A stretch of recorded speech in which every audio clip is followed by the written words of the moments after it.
అబ్బో ఇక్కడ కేజీ చీరలు కొంటే అర కేజీ చీరలు ఫ్రీ అంట. మంగళ్య షాపింగ్ మాల్, కేజీల్లో సేల్, టన్నుల్లో ఆనందం. అమరావతి ఒక సెల్ఫ్ సఫిషియెంట్ రాజధాని కాదు.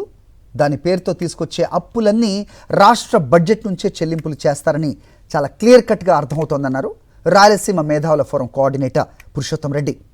అమరావతికి సంబంధించి లోక్సభలో వైఎస్ఆర్సీపీ ఎంపీ తనుజారాణి అడిగిన 4 ప్రశ్నలకు కేంద్రం తమ దగ్గర సమాచారం లేదని చెప్పిందన్నారు. అసలు అమరావతికి మాస్టర్ ప్లాన్ లేదని, అమెజాన్ అడవులు సృష్టిస్తామంటూ చంద్రబాబు మభ్య పెడుతున్నారని మండిపడ్డారు ఆయన.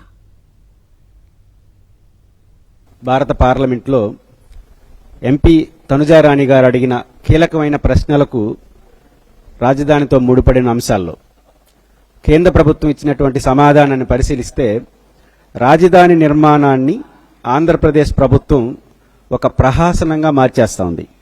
బయట ఏం చెప్తున్నారు? అది సెల్ఫ్ సఫిషియెంట్ రాజధాని, రాష్ట్ర ప్రభుత్వం మీద కానీ రాష్ట్ర సంపద మీద ఇలాంటి ప్రభావం పడదు.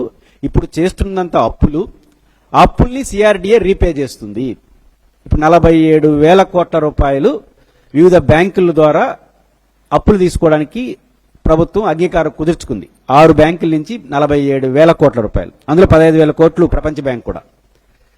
ఇక్కడ మేము మొదటి నుంచి చెప్తున్నా అది సెల్ఫ్ సఫిషియెంట్ రాజధాని కాదు, పెట్టే ప్రతి రూపాయి రాష్ట్ర ప్రజల బడ్జెట్ నుంచి అని చెప్పదలుచుకుంది. ఈ ప్రశ్న ద్వారా ఆన్సర్ చేసింది ఏంటంటే అలాంటి సమాచారం లేదన్నారంటే అర్థం డబ్బులన్నీ రాష్ట్ర బడ్జెట్ నుంచే, ఇంక్లూడింగ్ కౌలుతో సహా. ఇప్పటివరకు ఇచ్చిన 2,500 కోట్ల రూపాయల కౌలు, రేపటి నుంచి ఇవ్వబోయే కౌలు కూడా రాష్ట్ర బడ్జెట్ నుంచే కేటాయిస్తారు తప్ప అప్పుల నుంచి కాదు, ఇంకో దాని నుంచి కాదని క్లియర్గా మనకు అర్థం అవుతుంది.